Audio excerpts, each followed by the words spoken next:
Atong oras alas 12:30.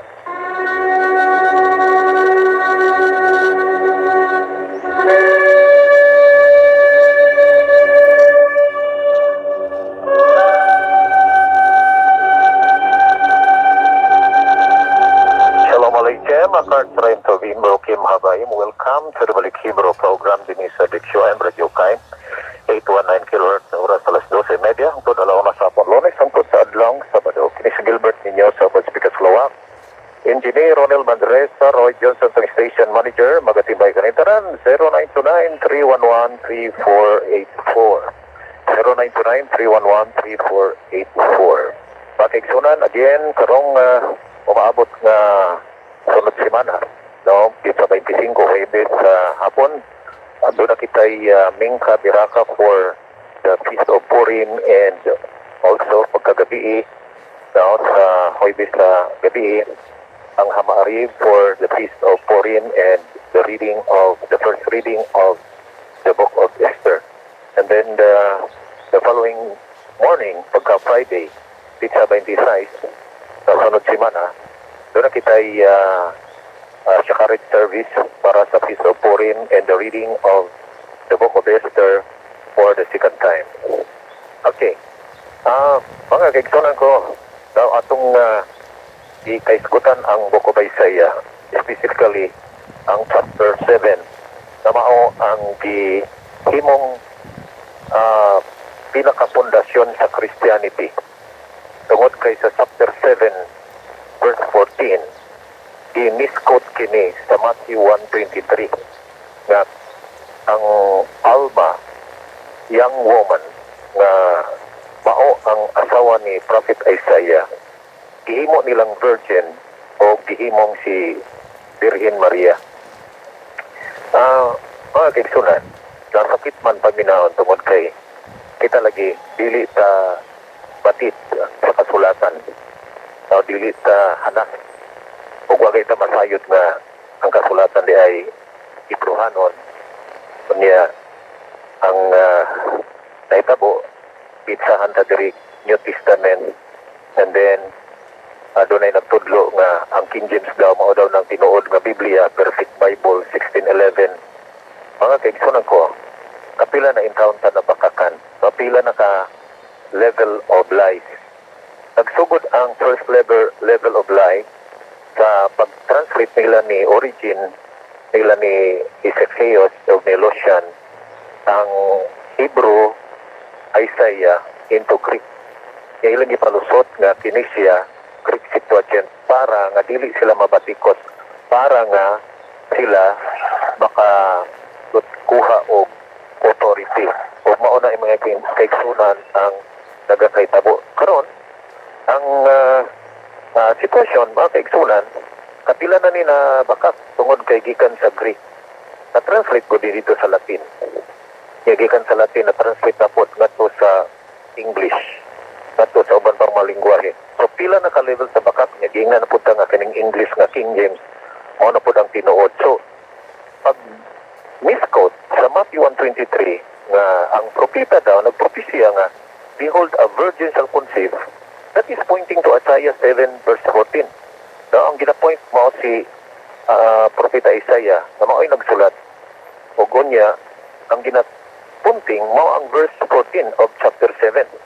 Karon mga kaigsunan, now, kita yung taon nga gusto tang mahimong religious or mga matarong nga tao, gusto tang mahimong tsadik, gusto tang magpagkamatarong.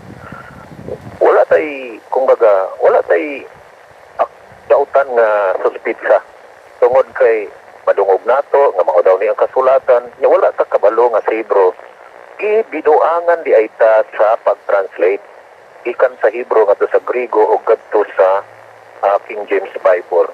Aron mga kaigsunan, usa sa mga binuang dili lamang ng ang Alma gihimo nilang virgin, ikaduha ang usa sa may ilang mga binuang ang bata nga gipropesya ilang himong si Jesus, na kini nga bata mauman ang garantiya sa kadaugan sa gingharian sa Juda against sa ilang kaaway nga mao ang Ephraim nga nakig-alliance sa Kingdom of Syria. Karon, mga kaigsunan, kung pining bata assign, karon, kung garantiya sa kadaugan, batok sa gira nila ni King Akas, remember nga gikan kang Isaiah, padulong kang Jesus Christ, 700 katuig na siya.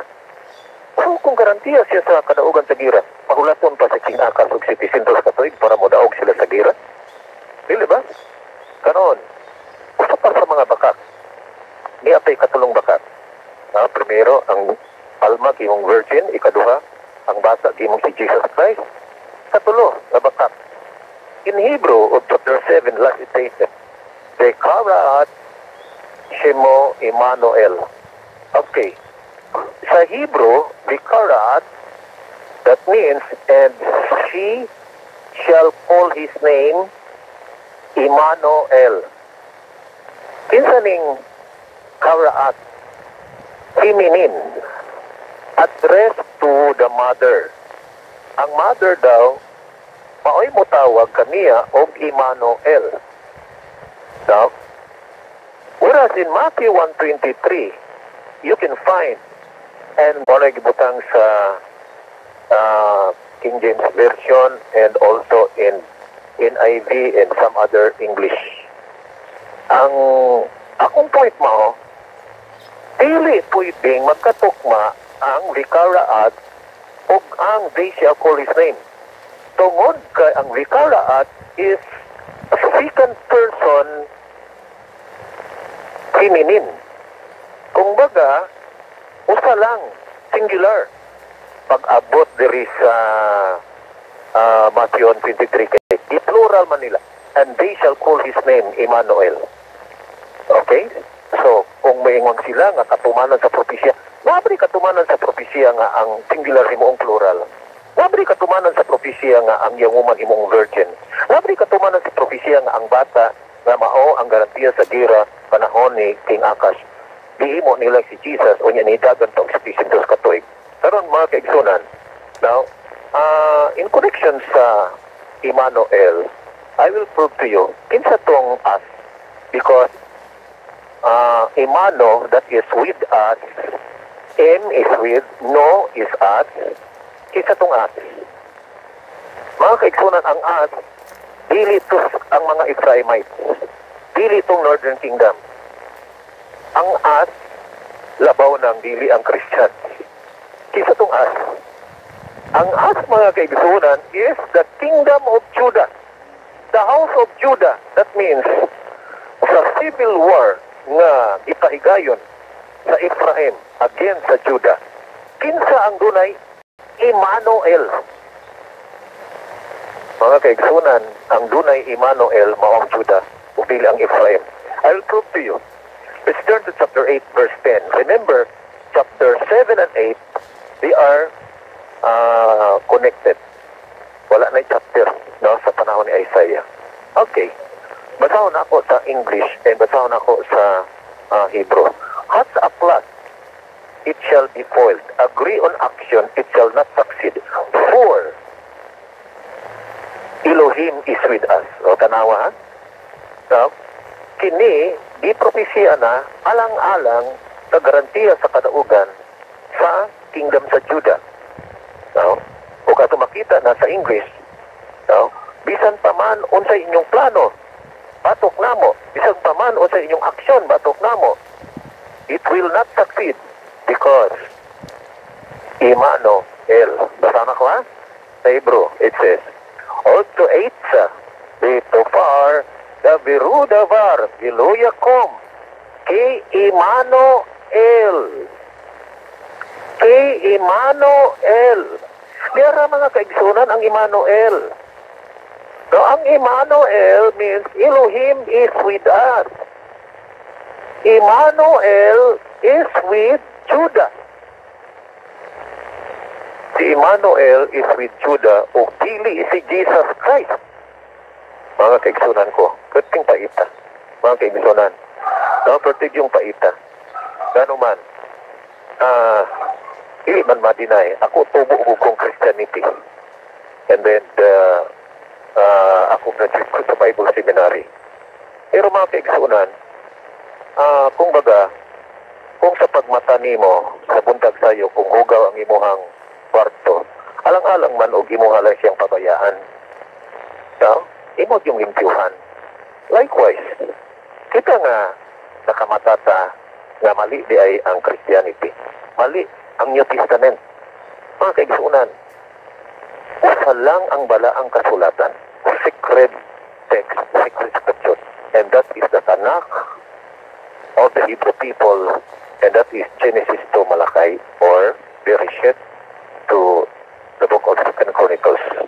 So, kung mingon mo nga, ang Matthew to Revelation is bala ang kasulatan, mga kaigsunan, asa ang balaan diha? Ha? Kung balaan, wala gibakat? Ha? Puros yung tinuod? Karon, kanang ginmiskot diha, dili man tinuod. Does it make Matthew to Revelation holy or balaan? Mga kaigsunan. Now, for Judaism, Matthew to Revelation is false scripture, false document. Dili siya secret. Usa siya kabakap na dokumento. Okay. Dahil nungutan na asa to Brad ang Emmanuel nga with Judah. Okay. Isaiah 8 verse 10. No? Isaiah 8 verse 10. Balik na nato ang chapter 7. Balik na sa chapter 7. O atong padayunan ang verse 15. Human sa Emmanuel nga gisulti ato makita mga kaigsunan na ang mutawag sa bata maong yang inahan Dekaraat Shemo Emmanuel. Now, pag-abot sa chapter 8,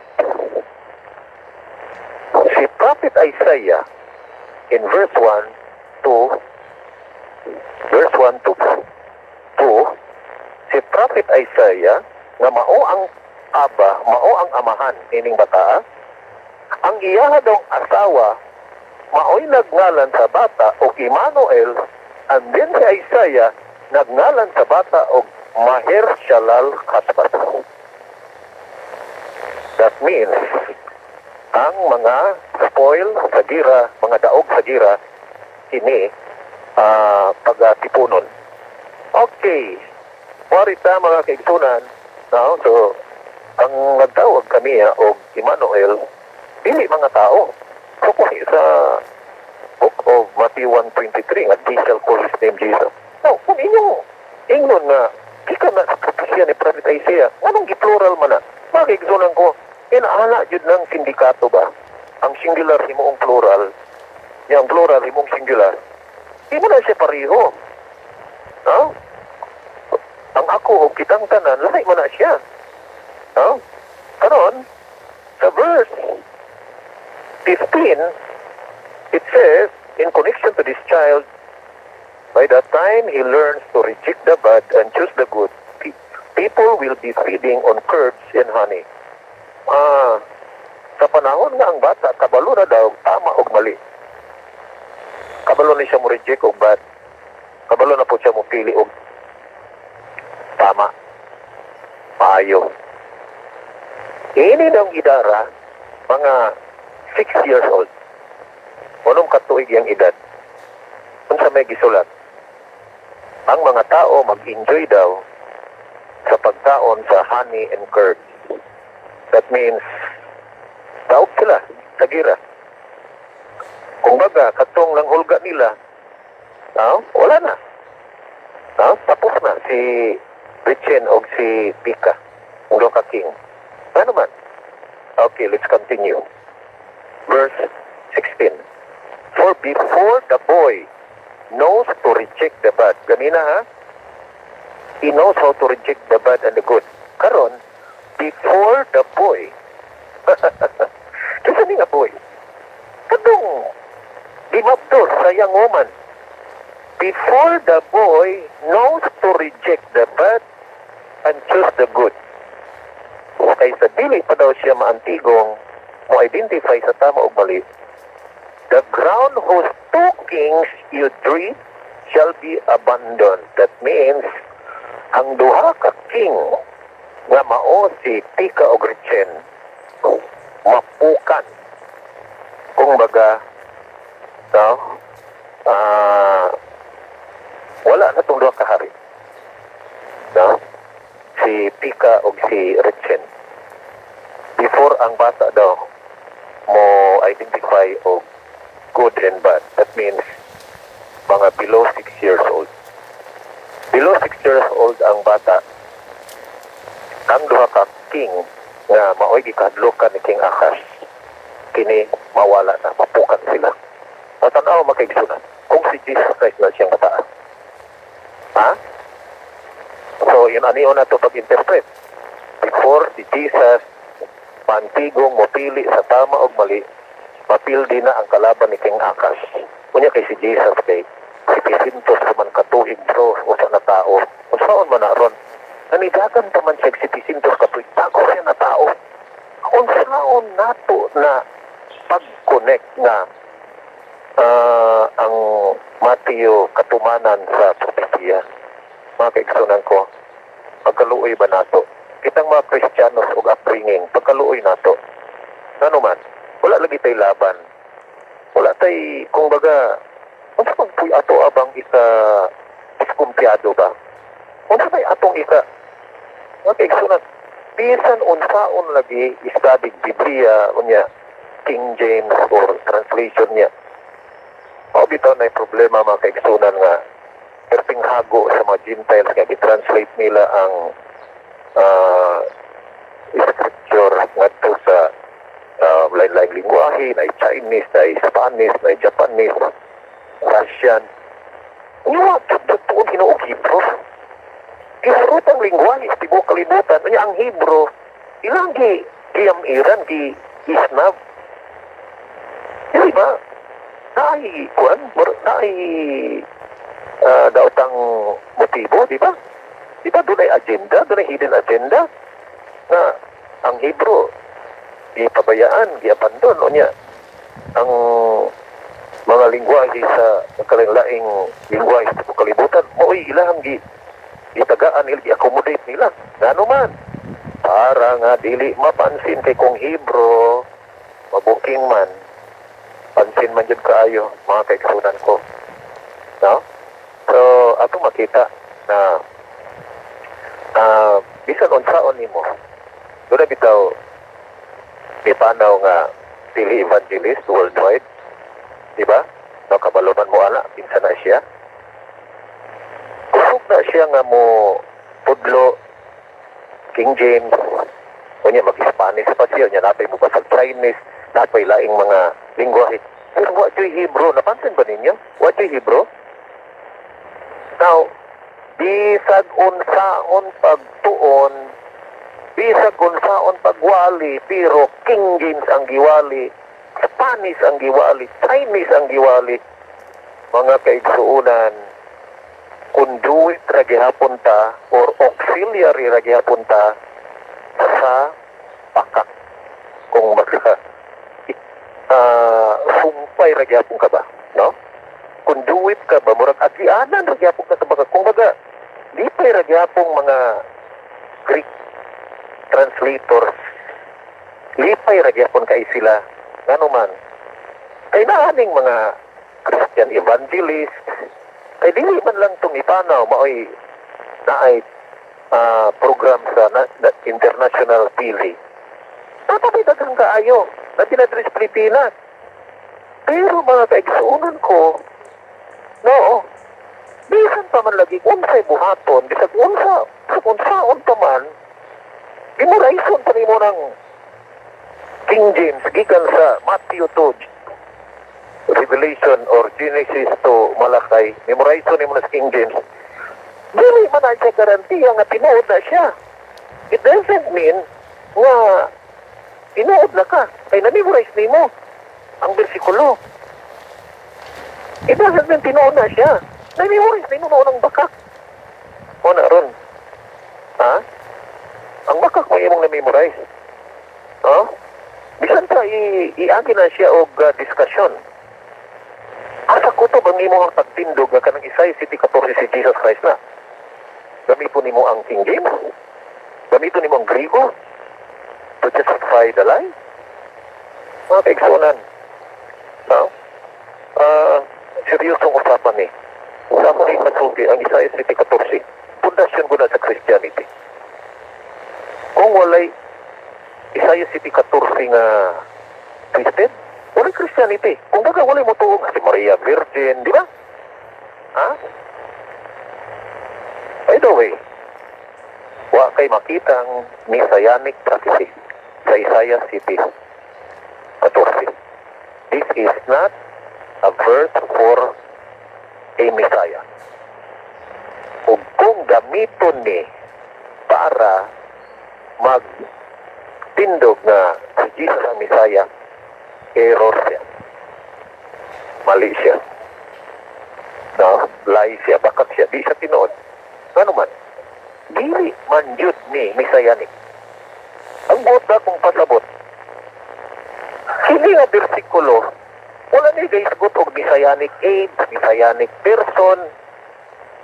Kundili, kini nga bersikulo ni sa garantiya sa kadaugan sa gira ni King Akas nga King of Judah nga wicked king against the 10 tribes kingdom nga nakig-alliance sa Syria. Muna mga kaigsunan ko, no, alang ka na ako. No? Mutuman mo sa dili, pero you cannot change the truth. Whether you accept it or not. No? Bisan pagmingon mo nga, ha? Ipanalanginan man ni Jesus. Mga kaigsunan. Si Pharaoh, dagang kay Bulawan. Ha? Si Nebuchadnezzar, dagang kay Bulawan. Si David po, dagang Bulawan. Ang pangutan, kasi tinood nila, namo ko yung mga tao nga, aon niya, ipanalanginan mo. Kung di mo mutuong Jesus, unsa man, wapo na mong balay. Wapo na mong putsi. Ito kaigsunan ko. No? Baruch Hashem, bisag magbaklay-baklay kong magtiniil. Ang t-shirt ko. Ha? Magbaklay-baklay ko sila sa adlaw. Kung na ako sa kamatuuran mga kaigsunan ko, dili na ko iksapayan. Ha? Pero kung murakag si Bill Gates sa ibang feelings, murakag si Lucio Tanda or mga bilyonaryo diri sa Pilipinas, would you think dapat sa maturan? Would it mean that you are in the truth? Ano man ang imong sakyanan, Hammer? Ang imong sakyanan, brand new? Sa totoo lang, ikaw nga doon ay Hammer nga sakyanan or unsang klaseng sakyanan, ano niya, ako multicab, mga tutag bigos, pariharang abuta. Abuta bigos. Ha? Marang mga abuta, mga kaigsunan? Marang abuta. Therefore, mga kaigsunan ko, na yung mga tao magumingo nga, ay, dalayin kong yung kaing Ginoo, okay, ipanalinginan na gyud mi. Ipanalinginan na gyud mi sa among pagpangalagad. Ang yung magpasabot ba nga, sa una, wa sila'y balay, karon na sila'y balay, sa una, wa sila'y sakyanan, bike-bike lang, karon motor-motor na, or jeep-jeep na, or four wheels na. Ya para sa iya, ipanalanginan na sa Ginoo. Okay, sunan ko. No? Dili garantiya na, although, no, si Hashem, Baruch Hashem, He owns the silver and the gold. But it doesn't mean na once you are successful in business, in the acquiring gold and silver, it doesn't mean that you are in the truth. Wala nagpasabot na naaka sa kamaturan. Mga kaigsunan, ang kamaturan, itawag siya constant. Muulan man, muinit, muulaw man, magbaha man, or maayo mang panahon, or linog man, bagyo man, ang kamaturan, pagpabiling nga kamaturan. Dili kini mausap sa dagan sa panahon. It remains the truth. Muna mga kaigsunan ko, now, alam ka ninyo nga, kabalo ko, ang kamo na minaw sa presentation, makaingon mo nga, tama yun. Mao nga, nagduha-duha na ka sa imuhang religion, now, dili ka nagarang minaw anang imong pastor o imong ministro, imong pari, makiksunan ko. Let's church together. Now, balik na sa Hebrew together. Ano man, ang concern nato kamaturan. Kung kamaturan itong concern, wala rin. Ang Hebrew scripture lamang. Kung na ako, panawagan, kaniya tanan, balik na sa tinod. Wala nila yung tinod. Balik na sa Hebrew Torah, Hebrew Tanakh, kay wala lamang kinayang kamaturan. Again, ako magpaibalo. Karong umaabot na sunod simana, Huwebes before sunset, kita 25, ang ato ang Purim. Amingka and Purim for Hamaarib. And the first reading of the Book of Esther. And then, pagkabuntag sa Friday, alas 7, ang Shakarit for the Purim and the second reading of the Book of Esther. Okay, magkita-kita sa simana mga kaigsanan. Wala na kita oras pangamuyo kita ng tat na sa kapunon.